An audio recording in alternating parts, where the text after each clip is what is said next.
Yo, what's going on, guys? I just want to say before I start the video, my new month of Patreon is opening up, and I'm going to only allow 15 spots, 15 more spots in addition to what I have now. Then I'll probably close it down for a bit because, again, I don't want a lot of people in it. I do live trading every single day, and I share my thought process in live time. But I don't want like 50 people in it because I like personalizing with everyone, getting to know people and knowing how they trade, etc. So obviously, if you join that, you can always DM me, and I know there's an option to get like the free one-on-ones, 3 a month if you want, or so you can do that, get and call me. But it is closing after I get like the 50 people, so you should probably get it today or tomorrow. It doesn't really matter. I think the new month starts today, but just wanted to give you guys a heads up for those who are interested in joining. And the link is in the description. The link is in the description below. What's going on, guys? So today I'm going to review ICTs tweets a little bit and kind of why the market did what it did today. So this morning you can see that we ended up bouncing off a 1 hour fair value gap, which I was expecting. And when we bounce off this fair value gap, here's something you got to realize, okay? You got to realize, like, you're not going to catch this, okay? You might not catch this, you might not get an entry, but when you see us form this hammer candle, then this green candle after, and you see the reaction off this BPR, okay, then you know the target's got to be buy side, okay? That's just how the model works. That's where the market wants to hunt, and no stops are above here, so the target would be buy side, okay? There's a bunch of mini targets in between, okay? You're going to get a bunch of these mini targets, but the ultimate target up here is buy side, okay? You can get a 1 hour fair value up here. And once you kind of see this, even though you missed this trade, you know you have a good idea of what the bias is now. So now that you have a good idea what the bias is, even though you missed the first long, and you know the bias is up to hitting this high, you're gonna know that you're gonna look for long entries. Okay, so clearly this morning, ICT tweeted. He goes, "I would like to see 3997 swept." Maybe he was thinking this would be swept, and then we bounce off this for more upside. But when I saw this, I was like, "Yeah, it doesn't really look like it." But here's something you gotta realize. For all you guys, like for all you new people, you're gonna be like, "Oh, ICT was wrong." He wasn't wrong, okay? This was sell side. Like 3997 was sell side. He was correct in that. But what ICT teaches is you need a setup to get, like, you need a bridge to get to where you're going. Do you see any short setups here? Do you see any break of structure, retrace to fair value gap? Do you see any of the 2022 model? No, you don't, okay? There is no short setup, okay? And once we get this candle, this is just a huge shift in order flow, okay?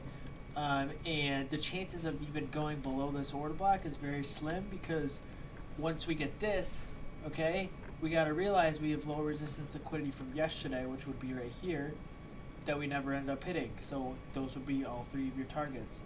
And that's why he kind of changed his bias. He goes, okay, I think drawing liquidity is the 5-7 sell side.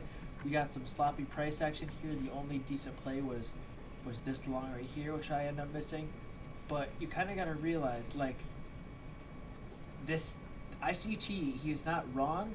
He's just clearly stating, oh, if we get a bridge to 3997, I'll take it. But there was nothing to go short off of. And then at open, what you see is very, very sloppy price action. There's not any clear short setup, and there's not any clear long setup. There was a small short setup here, okay? And off of this short setup, you ended up hitting the eternal low, and then you probably would have gotten stopped the rest of break even. So I can see why, like, people could take this, and then they would target right there. Maybe they get stopped out for a break even or a loss. But this isn't really, this is still bullish overall, and you still got this fair value gap down here. So there is no reason in kind of in shorting, especially when we got near buy side up here, like this liquidity up here, this low resistance liquidity.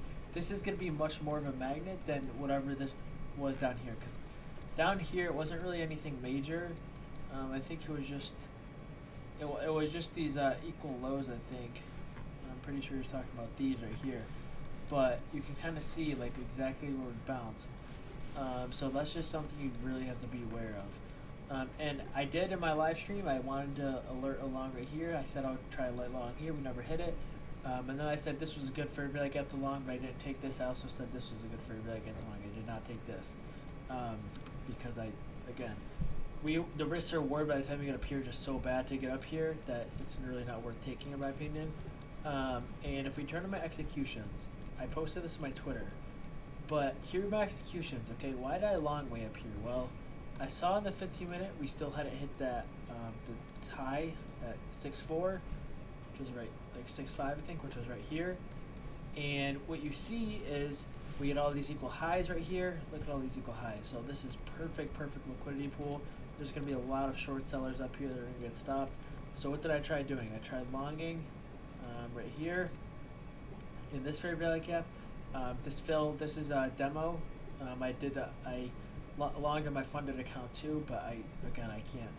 Until NinjaTrader lets me connect to Tradeify, I can't do any real trades on Tradeify, obviously. So what I did is I longed here, and then boom, what happens? I ended up averaging down. Why'd I average down? Well, I saw these equal lows, so I'm like, oh, well, I wanted to do some of these lows and then hit these highs. And then we get even another inducement, and I got stopped out. And it was my mistake for getting stopped out. If we go to the 1 minute, you can see, like, I put my stop under this OB. It should have been under this, okay? This was also the 3 minute order block. It should have been under this. So my stop loss was obviously wrong. But I ended up re-entering, okay? I re-entered right here. It was not a fair value gap entry, but I saw we bounced out this BPR.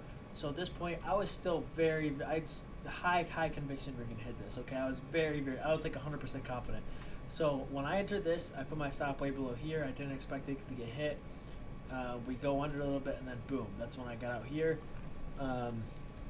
So again, this is a demo. I did take in my funded account, but this is just something you gotta kind of keep in mind, okay? If you see ICT tweet like, "Oh, sell side," we get no short setups, and there's no reason to short, okay? So this is just something very important you should pay attention to, especially like that low resistance liquidity.